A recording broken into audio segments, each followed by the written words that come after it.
네, 안녕하십니까. 저는 금일 발표를 맡게 된 시놉시스 소프트웨어 인테그리티 그룹의 정성훈입니다. 만나서 반갑습니다. 저는 시놉시스에서 오픈소스 도구 분야에서 세일즈 엔지니어를 맡고 있습니다. 금일 발표 주제는 화면에서 보시는 것처럼 데이터 보안을 위한 오픈소스 관리 전략입니다. 사실 저희가 말하고 싶은 건 인프라 환경을 통한 어떤 보안 문제 해결보다는 실제 애플리케이션 자체의 취약점이 있을 수 있습니다. 이 취약점을 개선하는 관점으로 각 기업이 데이터 보안을 이룰 수 있는 방법에 대해서 설명을 드리려고 합니다. 본 내용을 토대로 각 기업이 데이터 보안을 달성하시는데 도움이 되었으면 좋겠습니다. 네, 발표를 시작할 수 있도록 하겠습니다. 네, 우선은 오픈소스의 개요 및 취약점 사례에 대해서 말씀드릴 수 있도록 하겠습니다. 네, 화면에 보시면 현대 애플리케이션이라고 되어 있는데 오늘날의 다양한 종류의 애플리케이션, IoT, 인베디드 펌웨어, 웹서버, 데스크탑 애플리케이션, 클라우드 솔루션 등등 여러 가지가 있겠죠. 이 모두는 오픈소스와 각 기업에서 자체 개발한 코드로 이루어져 있습니다. 이 시점에서 왜 오픈소스를 각 기업이 사용하고 있을까라고 궁금하실 수 있는데, 오픈소스로 개발하면 우선 빠르게 원하는 솔루션을 만들어낼 수 있습니다. 오픈소스는 사실 내부 개발자를 사용한 어떤 개발 환경이 아니라 외부 개발자가 개발해 놓은 그 솔루션을 가져다 쓰는 겁니다. 예를 들어서 안드로이드, 웹서비스, 5G 등 최근에 사용된 신기술은 대부분 다 오픈소스를 활용해서 개발한다고 보시면 될 것 같습니다. 각 기업은 이런 오픈소스를 가지고 와서 빠르게 목표를 달성하는 데 대비 자체 이제 자기들이 원하는 특화된 기능이 있을 겁니다. 이런 특화된 기능에 대해서는 이제 자체 개발 코드를 이제 자사에서 개발하는 형태라고 보시면 될 것 같습니다. 쉽게 설명을 드리면 모바일 어떤 핸드폰 업체가 핸드폰을 개발하는 데 있어서 기본적으로 안드로이드를 가지고 와서 핸드폰을 구동을 시킬 겁니다. 하지만 거기에 특화된 어떤 카메라 기능이라든가 알고리즘은 자사의 이제 특화된 기능이라고 보실 수 있을 겁니다.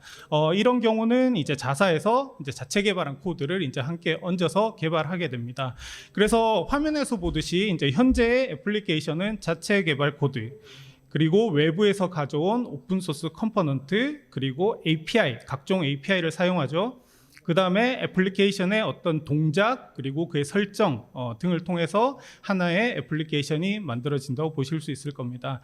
제가 붉은색으로 네모 박스 표시를 해놨는데, 실제 오픈소스가 하나의 코드 베이스라고 보시면 하나의 어떤 솔루션을 만들어내는데 소스 코드라고 보시면 됩니다. 이게 어느 정도 되냐, 한 60%, 70%. 요거는 어떤 솔루션에 따라 그 양이 좀 다르기는 한데요. 현대 애플리케이션의 경우는 많은 양의 소스 코드가 사실 오픈소스로 이루어져 있다고 보시면 될 것 같습니다. 네, 화면에서 보시는 거는 코드 패치라고 하는데요. 하나의 솔루션을 만들기 위한 코드 베이스라고 보시면 될 것 같습니다. 그림에서 보시듯이 오픈소스는 이렇게 다양한 경로로 들어올 수 있는데요. 제일 위에 보시게 되면 사용 허가가 나서 사용할 수 있다는 이제 컴포넌트. 이 오픈소스는 외부에서 가지고 올 수 있다라고 해서 그런 식으로 이제 들여올 수도 있고요. 각각의 개발자가 자체적으로 외부에서 다운로드도 해올 수 있을 겁니다. 그리고 내부에서 기존에 사용하던 코드를 재사용할 수도 있을 거고요. 그 다음에 서드 파티, 그 다음에 상용 앱, 그리고 아웃소싱 개발 등 다양한 형태로 코드가 들어오게 되고, 현대 이제 애플리케이션은 이제 많은 코드의 어떤 비중이 외부에서 들어온다고 보시면 될 것 같습니다. 그 각 기업에서는 과연 우리의 솔루션이 이런 외부에서 들어오는 코드들을 모두 잘 관리하고 있는가에 대해서 한번 생각해 보실 수 있을 것 같습니다. 네. 실제 오픈소스가 잘 관리가 되지 않아서 일어난 대표적인 사례라고 보실 수 있는데요. 에키팩스 사건입니다. 에키팩스의 경우는 개인 신용 정보 업체입니다. 2017년에 수억 건의 고객 기록이 실제로 유출된 이력이 있고요. 1억 4,400만 개의 이름, 주소, 생년월일 등 개인 정보가 함께 유출이 됐습니다. 2017년도 5월 13일부터 본격적으로 유출이 됐고요. 그 원인은 오픈소스 컴포넌트인 아파치 스트러치의 어떤 취약점이 있어서입니다. 실제 해커들은 오픈소스의 어떤 취약점이 외부에 알려지게 되면 이걸 가지고 실제로 공격을 해 들어옵니다. 세상에 해커들이 이제 다양하게 이렇게 해킹이라고 얘기하는데 실제 초기에 발견한 사람은 이제 뭐 뎁스 있는 엔지니어라고 보더라도 그 외에 다른 사람들은 각종 인터넷에 공개된 해킹 방법이나 아니면 유튜브라든가 이런 다양한 그 경로를 통해서 그 해킹 방법을 동일하게 배우게 됩니다. 그리고 지속적으로 해킹을 시도하게 되고요. 그래서 한 번에 이런 해킹 사건이 일어나면 이게 세상에 공개되기 때문에 반드시 개선해야 된다고 보시면 될 것 같습니다. 또 다른 하나의 사례로는 이제 로그4j를 들 수 있을 건데요. 요거는 실제로 한국의 뉴스에도 많이 났기 때문에 이미 잘 아실 거라고 생각됩니다. 2001년도에 일어난 사건이고요. 오픈소스 컴포넌트인 아파치 로그4j2에서 실제 발생했습니다. 전 세계 대부분의 서버가 아시겠지만 스프링 부트, 스프링 프레임워크 같은 그런 자바 기반의 솔루션을 실제로 사용을 하고요. 여기에 포함된 아파치 로그4j가 실제로 취약해서 그걸 통해서 이제 해킹을 시도한 경우라고 생각하시면 될 것 같습니다. 실제 이 오픈소스 컴포넌트는 우리가 개발할 때 쉽게 쓰는 그 로그 메시지를 출력하는 거라 대부분의 전 세계의 서버가 다 사용하고 있어서 더 큰 문제가 됐다고 보실 수 있을 겁니다. 국내에서도 많은 업체들이 이 사건이 터졌을 때 어떻게 개선해야 되는지, 우리 솔루션에 이 오픈소스가 실제 사용되진 않았는지, 사용됐다면 실제 취약한지에 대해서 많은 질문들이 온 이력이 있고 실제로 과정에서 패치를 해서 보안 문제를 해결한 이력이 있습니다. 이번 섹션에서는 2023년도에 오스라 리포트에 대해서 이제 말씀드릴 건데요. 그러면 이런 보안 사건이 일어났는데 오픈소스가 얼마나 취약하길래, 얼마나 많이 사용되길래 이렇게 오픈소스를 관리해 줘야 되느냐라는 의문점을 가질 수 있습니다. 이에 대해서 저희가 매년 리포트를 발간하고 있는데 관련돼서 설명드릴 수 있도록 하겠습니다. 네, 리포트 내용을 말씀드리기에 앞서 오스라 리포트가 어떤 내용인지에 대해서 먼저 간단히 소개드리겠습니다. 오스라 리포트는 영문 이름에서 알 수 있듯이 오픈소스 보안과 위험에 대해서 분석한 리포트입니다. 오픈소스가 실제 상업용 소프트 솔루션에 많이 사용되고 있고요.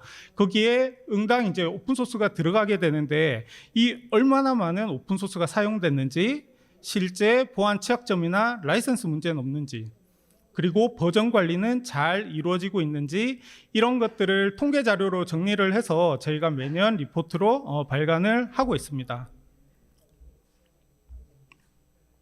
데이터 출처는 저희가 매년 많은 소프트웨어 기업의 인수 합병을 돕고 있습니다.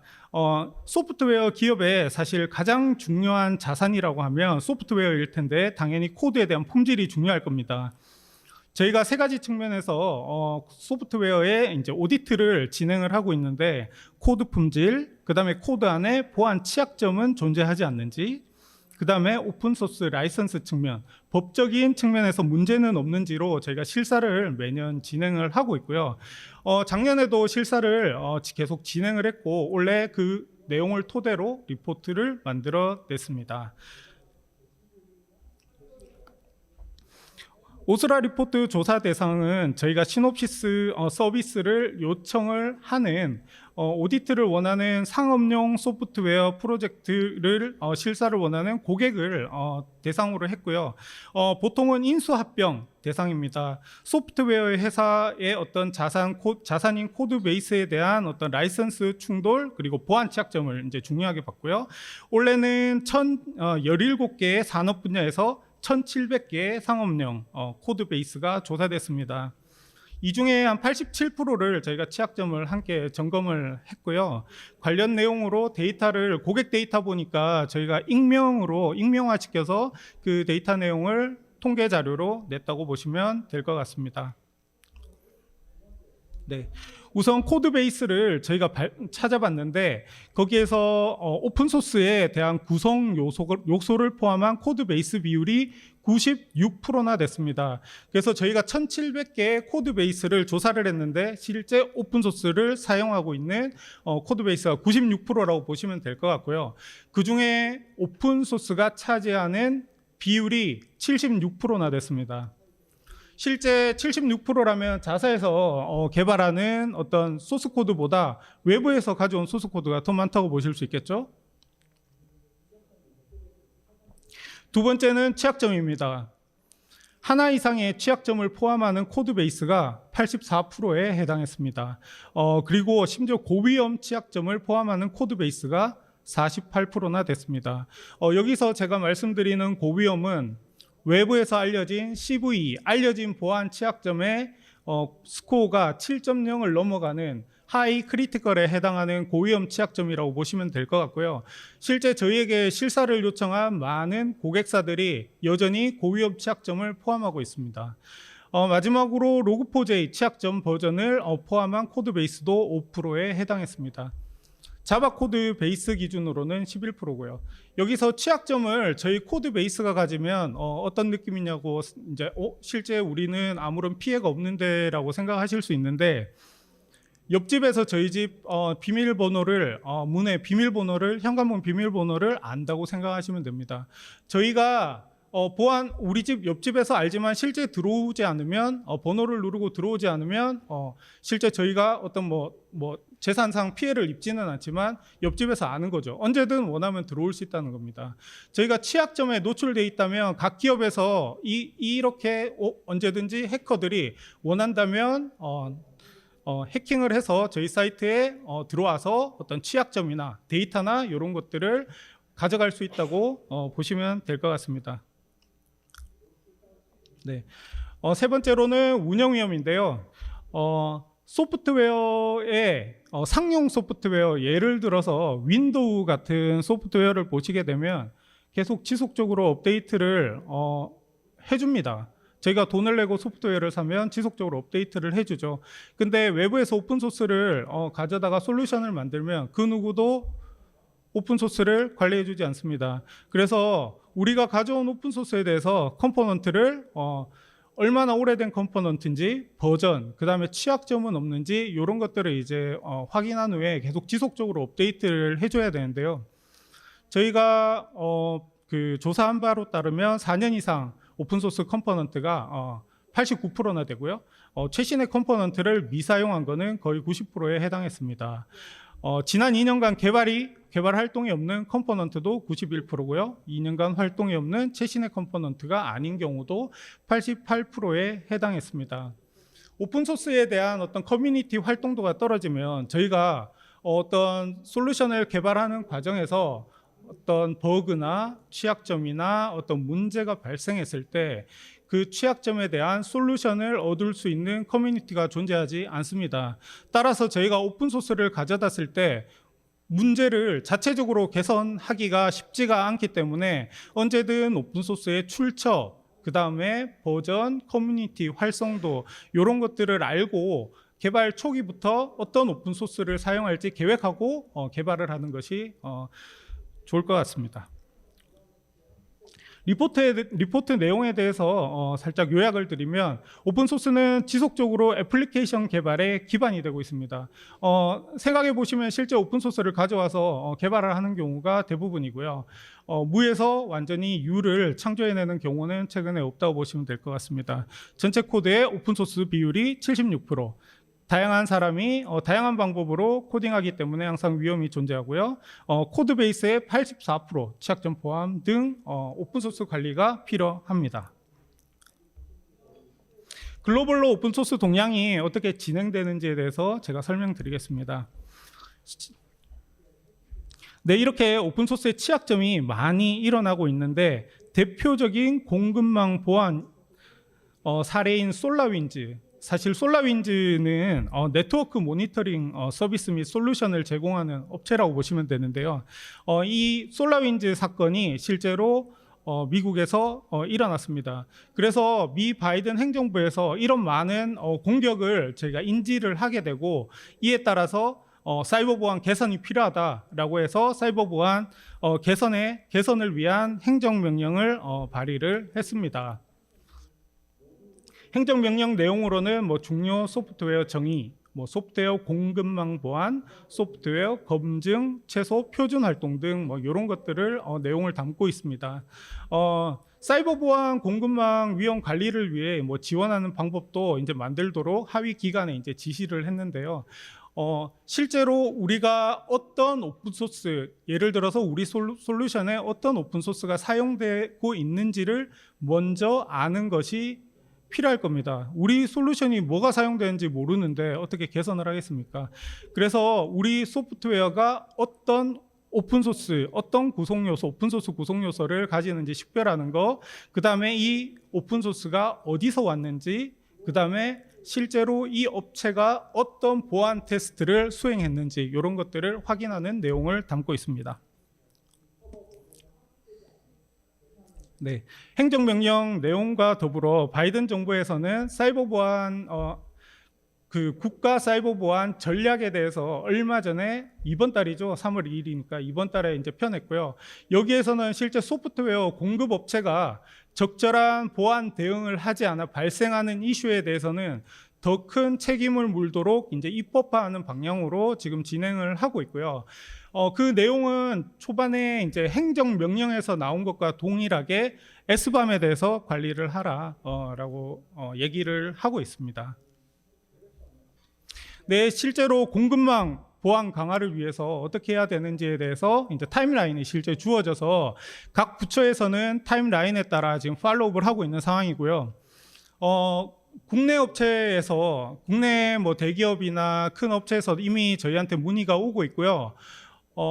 예를 들어서 저희가 소프트웨어를 납품을 하고 싶어요. 미국 정부기관에. 그러면 SBAM 내용을 함께 제출을 해야 됩니다. 우리가 어떤 소프트웨어가 어떤 오픈소스가 우리 소프트웨어에 사용됐는지 그 리스트와 버전을 함께 제공해야 됩니다.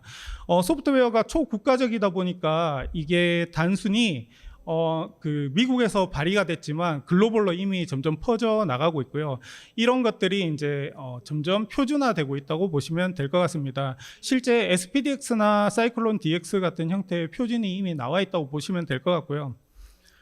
예를 들어서 큰 자동차 업체가 있다고 보시면 티어 1, 티어 2, 티어 3 여러 단계가 있을 건데 하위 업체에서 상위 업체로 소프트웨어를 제공을 하겠죠. 그러면 그 안에 보안 취약점이 있을 수도 있지 않습니까? 이런 보안 취약점이 없는지를 다 관리하고 이 명세서에 해당하는 게 SBOM이라고 보시면 될 것 같습니다. 국내에 이미 큰 회사에서들은 소프트웨어를 받을 때 기본적으로 이런 SBOM을 함께 받고 있습니다. 실제 표준 계약서에도 이런 내용들을 추가를 해서 니네 오픈소스가 정확히 취약점이 없는지 어떤 리스트인지도 함께 제공을 하도록 하고 있습니다. 그래서 5월 12일 날 2021년도죠. 실제 행정명령이 발의가 됐고요. 관련해서 민간, 학계, 정부기관 등의 어떤 입장 보고서를 받았습니다. 이것들을 취합을 했고요. 사실 저희 업체도 이제 미국 업체다 보니까 관련 내용으로 입장 보고서를 수차례 제공을 했습니다. 그리고 중요 소프트웨어 정의를 했고요. 그리고 이제 제가 보라색으로 친 게 말씀드린 이제 핵심 산출물인 SBAM을 관리하도록 지시를 하고 있습니다.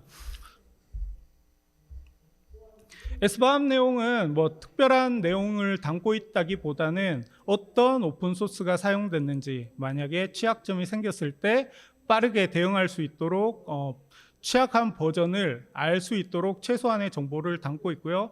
관련 내용은 저희 부스에 나중에 찾아오시면 설명드릴 수 있도록 하겠습니다. 그러면 이런 오픈소스 리스크를 어떻게 관리를 해야 되냐, 관리 방안에 대해서 간단하게 설명드리겠습니다. 네, 지뢰 보시게 되면 무료 다운로드 과정. 네. 오픈소스가 외부에 있고 자사에 포함된 개발자들이 오픈소스를 외부에서 그냥 다운로드해서 그냥 개발한다면 이게 취약한지 안 취약한지, 취약한 솔루션을 곧장 개발할 수 있을 겁니다. 실제 많은 업체가 이렇게 하고 있고요. 다만 국내에 이제 많은 그 메이저 기업들은 이에 대한 이해를 토대로 해서 취약하지 않은 버전을 사용할 수 있도록 내부 정책이나 가이드를 수립을 해서 진행을 하고 있습니다. 두 번째는 상업용 조달 과정이죠. 이거는 돈을 내고 사는 소프트웨어는 당연히 업체에서 관리를 해주겠죠. 주기적으로 팝업 메시지나 이런 것들을 통해서 업데이트가 된다고 볼 수 있을 겁니다. 그러면 마지막으로 오픈소스는 어떻게 해야 되냐? 오픈소스는 들여올 때 관리 주체가 외부에 존재하지 않습니다. 그 어떤 업체도 관리해주지 않습니다. 내부에서 이 오픈소스 어떤 솔루션을 개발할 때 오픈소스를 자체적으로 관리를 해야 되고요.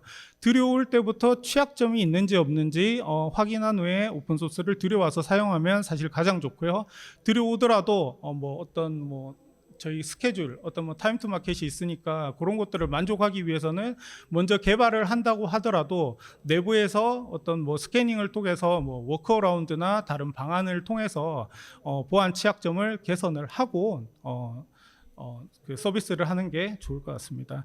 그래서 내부적으로 들여올 때 우리는 오픈소스를 어떻게 가져다 쓰는가라고 고민해 볼 필요가 있습니다.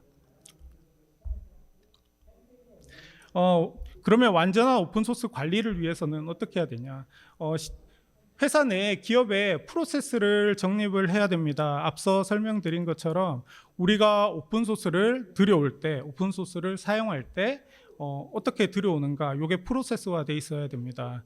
대부분의 기업이 개발 과정에서 이런 내부적으로 우리 오픈소스에 대한 취약점은 없는지, 라이선스적인 측면은 없는지 이런 것들을 다 확인하도록 돼 있고 산출물을 통해서 이런 것들을 점검하게 돼 있습니다. 두 번째로 구성원 교육이었고요. 내부적으로 공감대가 형성되지 않으면 그걸 왜 관리해야 돼? 라는 질문이 나올 수 있습니다. 그래서 내부적으로 오픈소스 관리에 대한 어떤 공감대가 윗단부터 함께 형성이 돼 있어야 합니다. 세 번째로 오픈소스 분석 작업을 진행을 해야 되고요.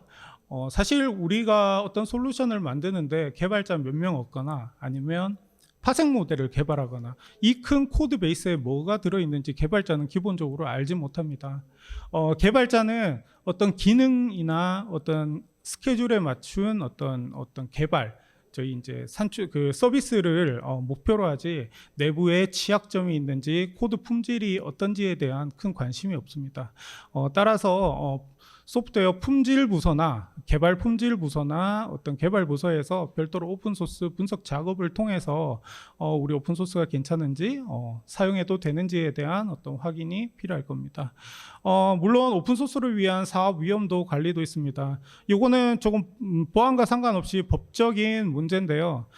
법적인 문제의 어떤 오픈소스의 의무사항을 지키지 않을 경우에는 제품 출하가 정지되거나 서비스를 중지해야 될 상황도 발생합니다. 그러면 우리 회사에서는 로그4j와 같은 취약점이 만약에 발생했을 때 대응 체계가 돼 있나? 어떤 조직에서 어떻게 대응하는데 이거에 대한 답도 가지고 있어야 됩니다. 두 번째로는 소프트웨어 공급망 보안일 텐데요. 소스코드 요즘에 아시겠지만 빌드를 하게 되면 워낙에 외부에 많은 라이브러리들이 이제 들어오게 됩니다. 이런 것들에 대해서 어떻게 관리를 하는가, 취약점은 모두 점검하고 있는가에 대해서 확인이 필요하고요. 그 다음에 다양한 소프트웨어 유형을 모두 점검이라고 했는데 최근에 저희가 환경이 많이 변화되고 있죠. 도커, 컨테이너 이런 식으로 많이 변화되고 있을 것 같은데 솔루션들이 컨테이너로 들어가고 이미지가 의존성으로 들어옵니다. 저희가 정의를 해서 들어오기는 하나 이것들에 대해서 관리를 하는가 고민해 봐야 될 겁니다.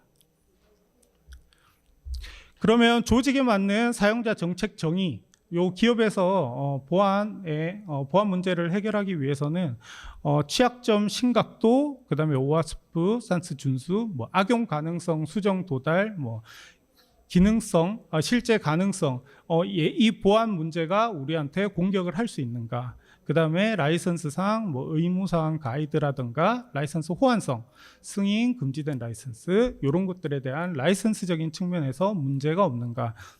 마지막으로 컴포넌트 품질, 소프트웨어 외부에 오픈소스라고 해서 그 어떤 버그가 없으라는 법이 없죠. 그래서 버전 이력, 오래된 컴포넌트를 사용하고 있지는 않는가, 우리가 사용하는 오픈소스가 문제가 생겼을 때 외부에서 도움을 구할 커뮤니티가 존재하는가, 이런 것들에 대한 확인이 필요할 겁니다.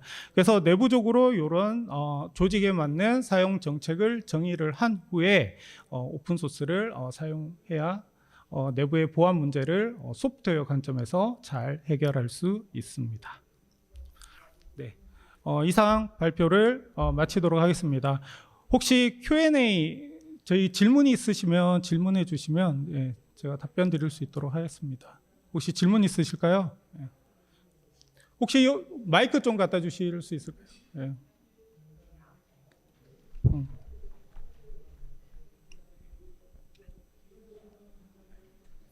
네, 저희 질문 주신 분들 참여하신 분 5분께 저희 무선 키보드 드립니다. 혹시 질문 있으시면 질문 주시면 제가 부스로 오시면 이따 받을 수 있는데 질문 주세요.